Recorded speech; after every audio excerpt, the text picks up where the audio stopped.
इस वीडियो में हम बात करेंगे कि धारा 468 आईपीसी में आईपीसी का सेक्शन 468 जो है इसमें ज़मानत कैसे मिलेगी, बेल कैसे मिलेगी। अगर किसी पर यह धारा लग जाती है, ये सेक्शन लगता है 468, तो कैसे वो बाहर आ सकता है कस्टडी से, जेल से कैसे बाहर आएगा। सबसे पहले समझना ज़रूरी है कि 468 लगती कब है।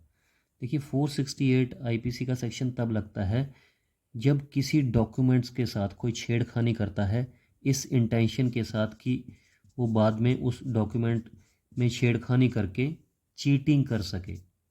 देखिए सबसे पहले डॉक्यूमेंट्स में छेड़खानी की, कोई गलत डॉक्यूमेंट बनवाया या किसी इंपॉर्टेंट डॉक्यूमेंट में कोई छेड़खानी की, और इंटेंशन क्या था, इरादा क्या था कि बाद में उसको वो किसी को धोखा देने के लिए, चीटिंग करने के लिए यूज़ कर सके, किसी डॉक्यूमेंट्स में छेड़खानी कर कर। तो फिर आप पर यह धारा लगती है 468। इसमें सज़ा बता देता हूँ आपको कि 7 साल तक की सज़ा का जो प्रावधान है, इसमें 7 साल तक की जेल हो सकती है और साथ में फ़ाइन होता है इसमें। और ये एक नॉन बेलेबल ऑफेंस है, गैर जमानती अपराध है। इसकी जमानत पुलिस स्टेशन में नहीं होती है, कॉग्निजेबल है, मतलब पुलिस बिना वारंट के इसमें गिरफ़्तार कर लेती है। और ये लोअर कोर्ट में जो फर्स्ट क्लास मजिस्ट्रेट होते हैं, जूनियर मजिस्ट्रेट फर्स्ट क्लास, उनकी अदालत में ये ट्रायल चलता है। अब बात कर लेते हैं कि इसमें ज़मानत अगर लेनी हो तो वो कैसे ले सकते हैं।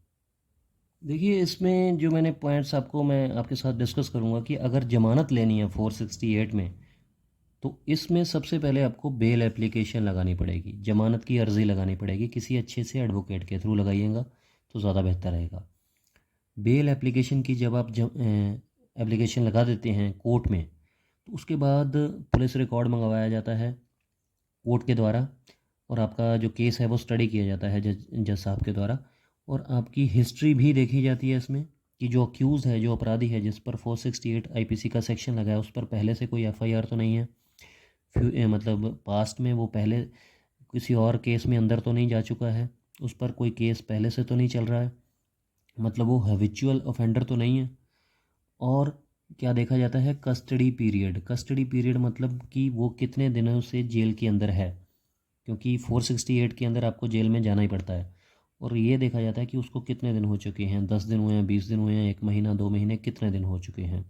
तो ये भी डिपेंड करता है, क्योंकि अगर 1-2 दिन हुए हैं तो इतनी जल्दी ज़मानत नहीं होती है।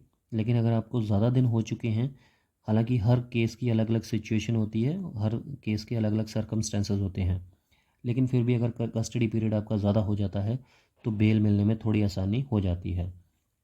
इसका एक पॉइंट और है कि चार्जशीट को आम बोलचाल की भाषा में पुलिस चालान भी बोला जाता है, जिसको इन्वेस्टिगेशन रिपोर्ट भी कह सकते हैं आप, जो कि आईओ के द्वारा, इन्वेस्टिगेशन ऑफिसर के द्वारा दी जाती है, कोर्ट में पेश की जाती है। तो चार्जशीट जब पेश हो जाती है, अगर उसके बाद कई एडवोकेट्स कहते हैं कि चार्जशीट आने के बाद ही आपकी बेल एप्लीकेशन लगाएंगे। तो चार्जशीट आने के बाद बेल एप्लीकेशन लगाने का मतलब क्या है, क्योंकि चार्जशीट में सारे पॉइंट्स आईओ के द्वारा, इन्वेस्टिगेशन ऑफिसर के द्वारा लिखे गए होते हैं कि कब अपराध हुआ, कौन सी तारीख को हुआ, कैसे इसको अरेस्ट किया गया है, कौन कौन से गवाह हैं। तो अगर पुलिस रिपोर्ट में कोई भी खामी होती है तो आपके एडवोकेट को वो पता लग जाती है, और उस कमी के दम पर भी आपको बेल वो दिलवाने में सहायता कर सकता है आपका जो वकील है। तो ये तरीका होता है 468 आईपीसी के सेक्शन में बेल लेने का। इन केस आपको बेल फिर भी नहीं मिलती है, आपकी बेल डिसमिस हो जाती है, अलाउ नहीं होती है, तो आपके पास एक और ऑप्शन है, आप हाई कोर्ट जा सकते हैं। ऑनरेबल हाई कोर्ट में जाकर आप बेल एप्लीकेशन लगा सकते हैं उसी तरीके से। और प्रोसेस वही होता है, किसी एडवोकेट के थ्रू आपको बेल एप्लीकेशन लगानी पड़ेगी। उसके बाद हाई कोर्ट के द्वारा आपका जो रिकॉर्ड है वो कंसर्न पुलिस स्टेशन से मंगवाया जाता है। उसके बाद आपकी बेल एप्लीकेशन पर आर्गूमेंट्स होते हैं, बहस होती है, और अगर कोर्ट को लगता है कि आपको बेल मिलनी चाहिए तो डेफिनेटली आपको बेल मिलती है। तो उम्मीद करता हूँ आपको क्लियर हो गया होगा, सिंपल तरीके से, सिंपल शब्दों में समझाने की कोशिश की है। अगर फिर भी कोई कन्फ्यूजन रह गई हो प्लीज़ कमेंट ज़रूर कीजिएगा, और लॉ से रिलेटेड कोई और जानकारी चाहिए तो भी आप कमेंट कर सकते हैं। ये वीडियो आपको कैसी लगी ये भी ज़रूर बताइएगा। अगर अच्छी लगी तो लाइक ज़रूर कीजिएगा, शेयर कीजिएगा और चैनल सब्सक्राइब कीजिएगा। नेक्स्ट वीडियो में बात करेंगे किसी और धारा के बारे में, इसी तरीके से सिंपल शब्दों में। शुक्रिया, धन्यवाद।